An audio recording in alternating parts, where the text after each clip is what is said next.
¡Basta! Rompe el silencio, no a la tortura. Una campaña del Instituto de Terapia e Investigación sobre las secuelas de la tortura y la violencia de Estado ITEI. En consorcio con la Defensoría del Pueblo y Proyecto Mundo. Financiado por la Unión Europea a través del proyecto Con Buena Razón. Y con el apoyo de la Coalición Ciudadana contra la Tortura y Huaynatambo, Red de la Diversidad. Juntos contra la tortura y la impunidad. Juntos por la lucha, por la libertad y verdad. Juntos en la lucha para la igualdad.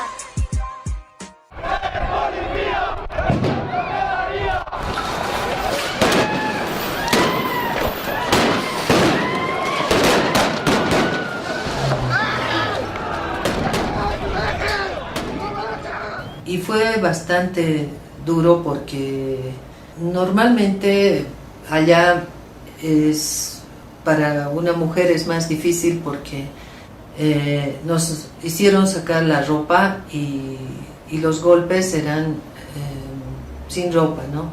Y bueno, es muy difícil vivir ese momento porque uno no sabe si es más la tortura por estar desnuda o es la tortura por el golpe.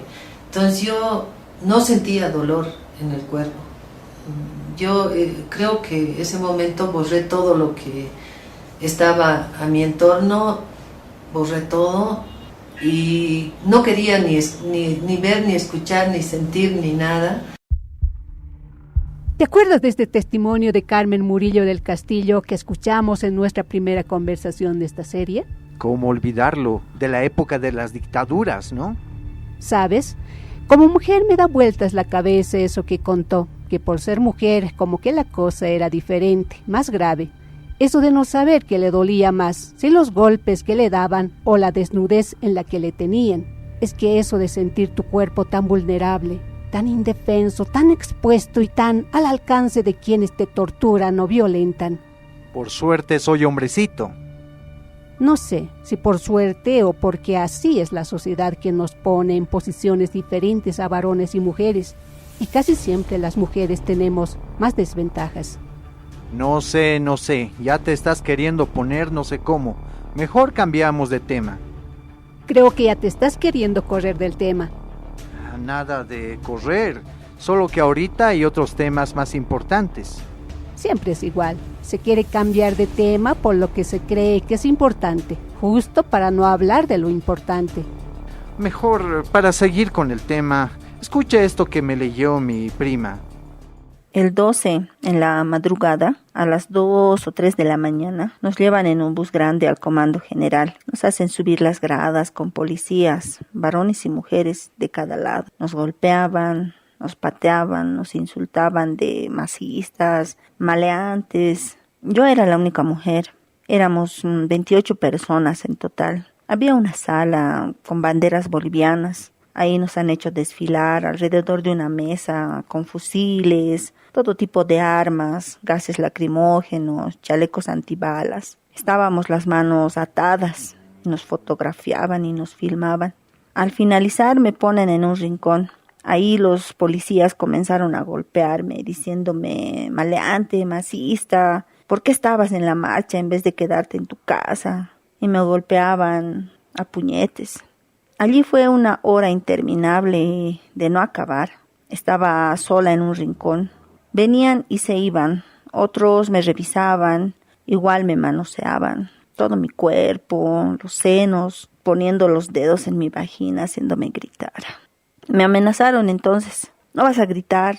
Me dieron un codazo en la cara. Veía cuando golpeaban a mis hermanos con la culata del fusil. Cuando miraba me hacían bajar la cabeza. Recibí 3 puñetes por mirar. Después nos ponen nuevamente en una fila. Nos hacen bajar las gradas, nos golpean igual que antes y también me hacen pasar la corriente eléctrica por la cadera, por delante, por atrás. Lo que me ha producido un fuerte dolor, como un rayo he sentido. Me hicieron saltar. Nos llevaron al mismo bus donde soltaron gas lacrimógeno. El conductor estaba con su mascarilla, el otro policía que lanzaba gas nos hizo poner las manos a la nuca durante todo el viaje. No había caso de respirar. Al bajar en la FELCC nos golpean y nos enmanillan. unos con otros. En la FELCC hacen arrodillarse a los varones. A mí me ponen en un rincón con vista a la pared. Igual nos golpean, me decían que me iban a violar. Nunca vas a salir de aquí, muerta vas a salir de aquí, pateándonos, nos decían. Griten ahora, guerra civil. No aguantaba tanto dolor. Estuve en un rincón hasta el amanecer. Igual me golpeaban los policías que pasaban. No podía ni llorar, no podía respirar. Lo que me golpeaban en los pies quedaron hinchados. Mi cuerpo estaba intocable. De ahí me llevan a una mesa donde me hacen firmar varios papeles. Ni me explicaban de qué se trataba. Firmaba nomás. Los policías me decían, firma, carajo. Es ahí que me separan de mis hermanos. A mí me llevan a hacer mi declaración. Ahí me hacen desnudar delante de varias personas. Una policía me apuntaba con su polígrafo. ¿Qué cosa tienes? Apuntando a mis senos. La policía mujer me dijo que estaba todo preparado para que me violen. Y si no iba a colaborar me iban a golpear así desnuda. Cuando golpean a la puerta, la policía me dice, vestite, apúrate. Me hacen salir y me llevan donde estaban los otros compañeros. Allí pude sentarme para dar mi declaración, pero cuando comencé a hablar de los golpes, cerraron el informe y me han hecho firmar diciéndome, firma carajo, que no diga nada, si no me iba a arrepentir. 2 veces me han amenazado. No podía ver alrededor mío de tanto llorar. Estaba totalmente perdida, mi ojo estaba hinchado, me hacen de nuevo firmar papeles, me toman las huellas digitales. De ahí me llevan a las celdas. Ahí también estaba sola, era muy frío. No había nada, no había una colcha, pero un olor fuerte a excremento. De ahí me llevan a las celdas judiciales para la audiencia. Había sangrado de la nariz, mi chompa tenía las manchas de sangre. Entonces los policías me hicieron revolcar mi chompa y me amenazaban. Cuidado que digas algo a las personas que están pasando. Después supe que las personas que habían pasado eran las del CEPRED y del ITI. Habían estado la señora Emma Bravo y la doctora Rosemary Peralta. Allí me di cuenta de que mi labio salía sangre de adentro. Yendo al baño vi mi ropa interior con sangre. No sabía que estaba embarazada. He estado una noche sin poder dormir y 2 días sin agua, sin bebida y sin poder comer. Eso es lo que te digo, las mujeres, justamente por ser mujeres, estamos más expuestas a la violencia de parte de los hombres. Mi papá siempre me dijo, a una mujer no se la toca ni con el pétalo de una rosa. No seas tan cursi, porque aunque se digan esas cosas, las mujeres somos las que más sufrimos violencia en nuestras casas. No sé. Mejor le preguntemos a doña Patricia. Ella parece que nos puede ayudar. ¿Y quién es esa tal doña Patricia? Soy Patricia Brañez, coordinadora nacional del Comité de América Latina y el Caribe para la Defensa de las Mujeres en América Latina, perdón la redundancia. Su sigla es CLADEM y soy el punto focal en Bolivia como coordinadora nacional. CLADEM ha trabajado junto con el Comité contra la Tortura en Bolivia sobre la temática de feminicidio, el impacto del feminicidio en las mujeres y violencia sexual en niñas y adolescentes como actos de tortura, ¿no? Involucrando como 2 espacios. El privado, donde se producen hechos sistemáticos de violencia y que después de largas historias de violencia, ciclos de violencia, culmina en las muertes violentas de las mujeres, ¿no? Y todo lo que significa la violencia sexual, que muchos de estos hechos también terminan en feminicidio. Desde CLADEM hemos trabajado en todo lo que es la interrelación entre la violencia sexual y el feminicidio como hechos de tortura. Y el otro espacio es el que familiares o víctimas de violencia, sea violencia sexual o física o psicológica, se enfrentan a la institucionalidad para acceder a la justicia y que también constituyen en muchos casos violaciones a sus derechos, porque hay revictimización, culpabilización y se enfrentan, digamos, a un Estado que en muchos casos omite la aplicación desde una perspectiva de género para garantizar y proteger los derechos de las mujeres. Y por lo tanto también es un Estado feminicida y que no hace nada, ¿no? Donde están involucrados los servidores y servidoras públicas también, ¿no? Y que cada uno de esos hechos también constituyen hechos de tortura, ¿no? Un cachito, está bien. Estoy de acuerdo que hay que hablar de la violencia contra las mujeres, pero hablar de tortura ya es otra cosa. Si doña Patricia dijo que la mayoría se dan en el ámbito privado de la casa y la familia, y otro día ya hablamos de que cuando se habla de tortura es violencia de Estado. No hay una articulación entre el análisis de género, cómo deberían llevarse las causas, los casos de violencia contra las mujeres, articulando a lo que es tortura, ¿no? Recién se está trabajando y se está haciendo incidencia tanto desde el Comité contra la Tortura como desde las organizaciones, activismo, etcétera, de entrelazar estos dos hechos, ¿no? ¿Por qué? Porque en general se habla de tortura como hechos que algunos servidores, personeros del Estado infligen sobre las individualidades cuando los toman presos, etcétera, ¿no?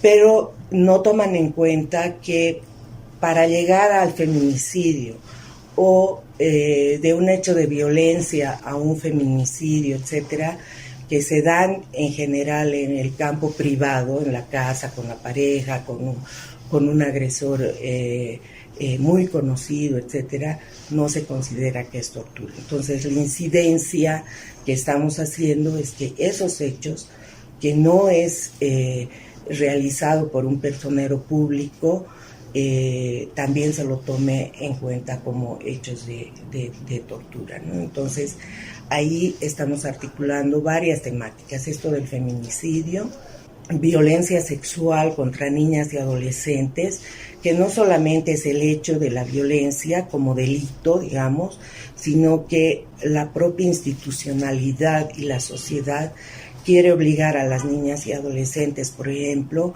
a que continúen con embarazos, a convertirse en madres, a obligar a unirse o casarse con el agresor, etcétera, y esos son hechos continuos de tortura también, y que la normativa no está tomando en cuenta. Creo que todo eso que nos dice doña Patricia es parte del patriarcado. Otro cachito, ¿qué es eso del patriarcado? ¿Con qué se come? Vivimos todavía en un sistema patriarcal. ¿Qué quiere decir esto? Que todavía se considera que la figura masculina es superior, tiene más jerarquía socialmente sobre el resto de la población, ya sea mujeres, ya sea población LGBTI, todos los diferentes, digamos, ¿no? Que no debería ser considerado así, porque desde la Constitución nos dicen que todos, todas y todes somos iguales ciudadanos, ¿no? Y somos sujetos de derechos.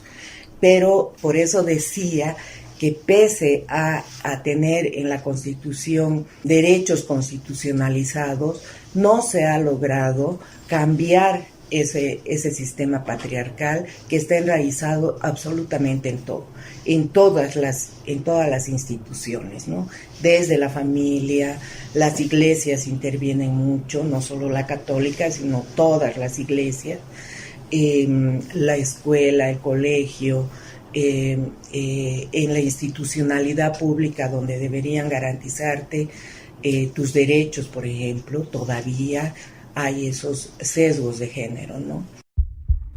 Pero doña Patricia ha dicho que hay avances en la Constitución. La cosa ya no es tan así. Pese a que tenemos normativa en el país, no solamente en relación a la tortura, sino en todo un marco normativo desde la Constitución del 2009, de protección a los derechos de las mujeres, niñas y adolescentes, los obstáculos son muchos, ¿no? Si vemos desde, por ejemplo, la promulgación de la Ley 348 del 2013 a la fecha, tenemos pues un acumulado de casi 1,000 feminicidios en el país, y de esos el 34% solamente tiene sentencia toreada. Entonces, ahí te das cuenta que pese al marco normativo, el Estado no está respondiendo ni en la protección, políticas de protección, prevención de la violencia, etcétera, que está enmarcada en la normativa. Tampoco está sancionando a los agresores porque no se ha logrado desmontar esta subordinación que, entre comillas, supuestamente debemos tener las mujeres al orden patriarcal, ¿no? Entonces, pese a que las políticas del Estado hablan de la despatriarcalización, no se está dando en la práctica porque no hay un cambio de actitud ni en la sociedad en su conjunto, porque justifica, es cómplice también de muchos de los casos de feminicidio porque no se exige justicia, y todo el aparato estatal que debería, digamos, sancionar a los agresores tampoco está respondiendo, ¿no? Entonces hay muchos obstáculos en el acceso a la justicia.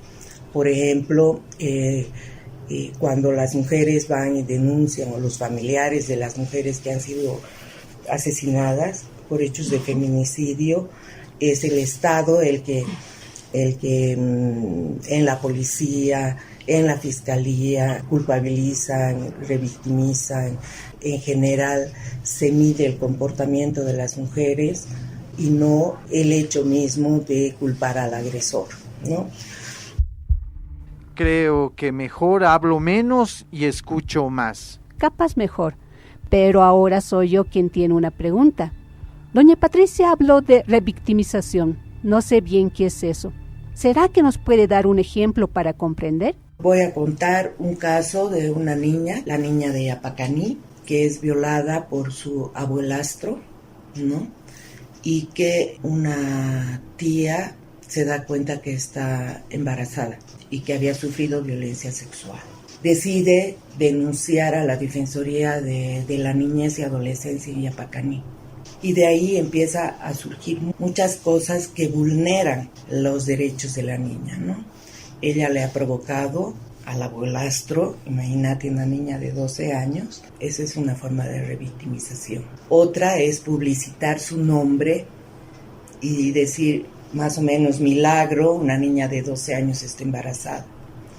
Otra es que la Iglesia Católica haya intervenido en este caso y haya ingresado a su habitación en el Percibola cuando la trasladan, ¿no? Y no le permiten su derecho a una interrupción legal del embarazo porque está dentro de lo que es el aborto impune. Además, la Iglesia la convence a la niña para que con su madre firmen un papel de desistimiento para la ILE, para la interrupción legal del embarazo.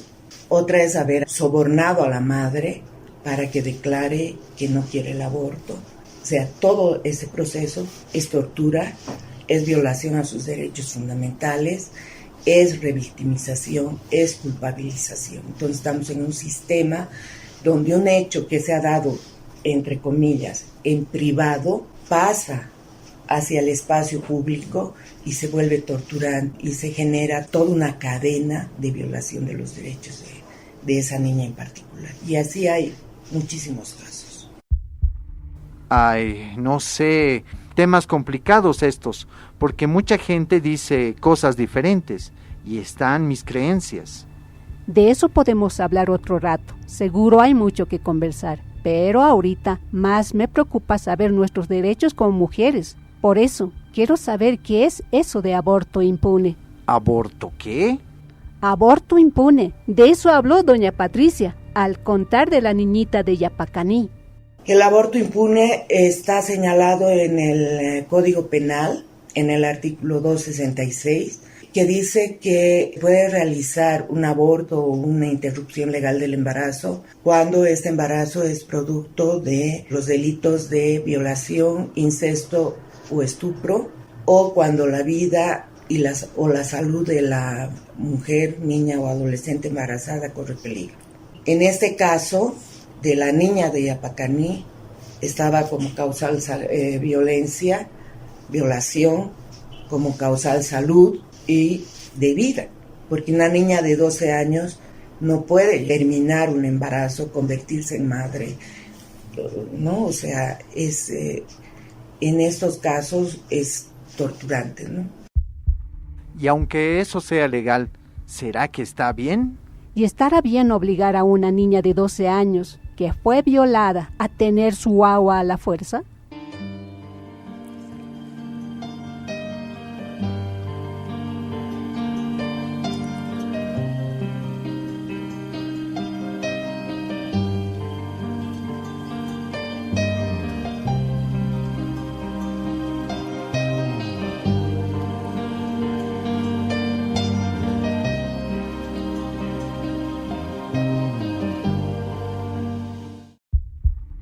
Que cada quien tome sus posiciones. Pero los derechos son los derechos y hay que respetarlos, al menos es una opción amparada por la ley.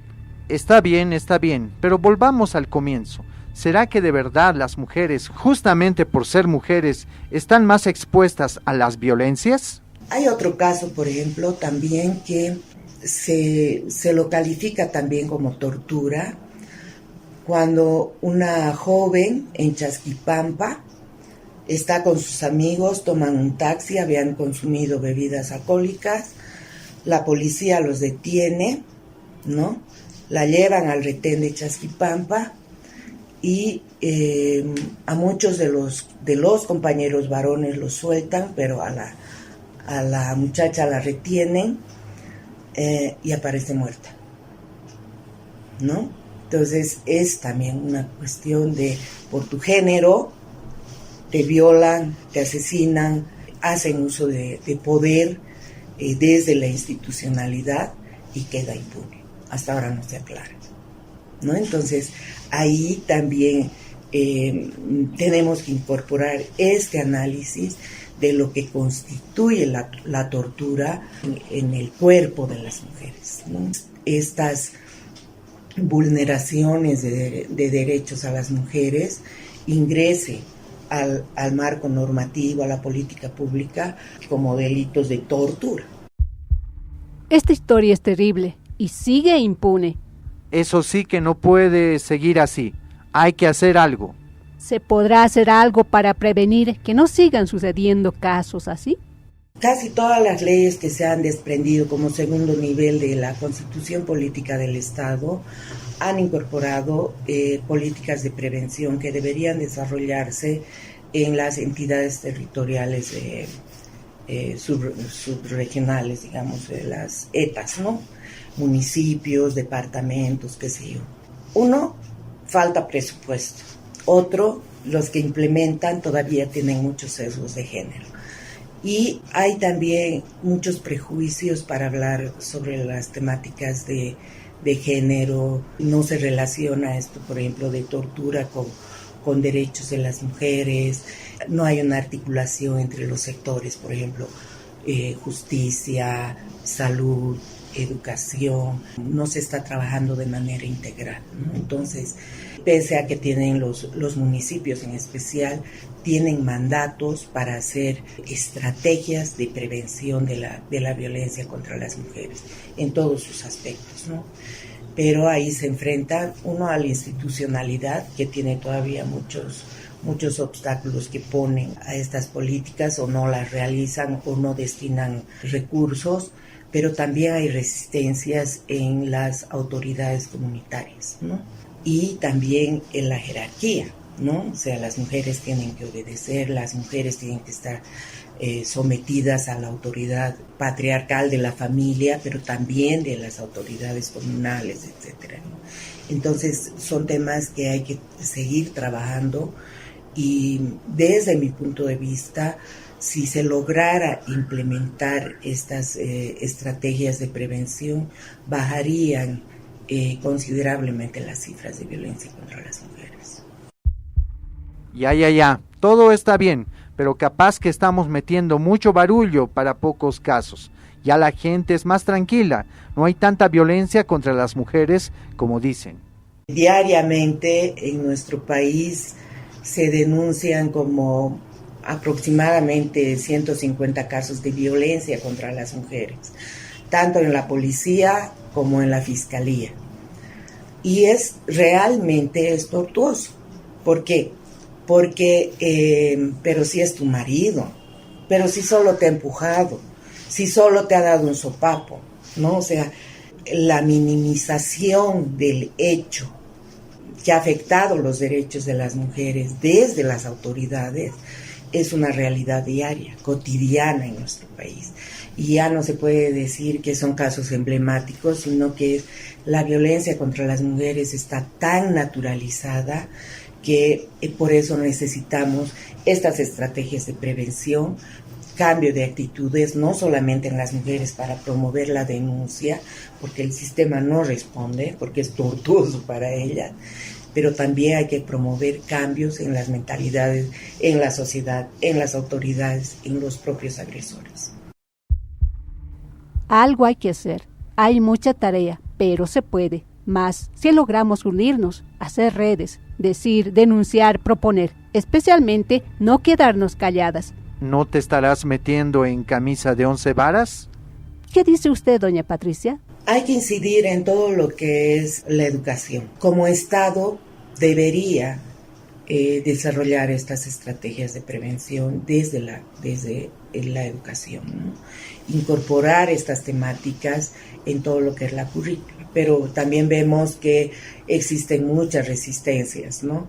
Las iglesias pues no solamente se meten en casos específicos, se meten también en política pública, en mallas curriculares, en cómo se están desarrollando en cada unidad educativa ciertos temas, etcétera, y están imponiendo también sus propias ideologías en la educación, en la salud, en la justicia, etcétera, ¿no? Entonces, yo creo que las estrategias de prevención tienen que estar desarrolladas desde la institucionalidad, pero siempre acompañadas por la sociedad civil que apuesta por los derechos humanos, ¿no? De las mujeres, de las poblaciones LGBTIQ, que denuncia, que exige justicia, etcétera, etcétera, para acompañar también estos procesos de prevención, porque de otra manera estamos dejando espacios donde estos grupos conservadores, fundamentalistas, inciden mucho, ¿no? No solamente hay que hablar de el marco normativo, qué sé yo, aunque eso sí te da un buen piso, porque dices, la ley lo dice, pero los otros cambios que puede realizar en todo este imaginario donde todavía la mujer es considerada inferior, es en estos espacios, ¿no? El educativo es clave para prevenir violencia intrafamiliar, para prevenir violencia sexual, acoso, etcétera, ¿no? ¿Y tú qué dices? ¿Y tú qué dices? ¡Basta! Rompe el silencio, no a la tortura. Juntos contra la tortura y la impunidad. Juntos por la lucha, por la libertad y verdad.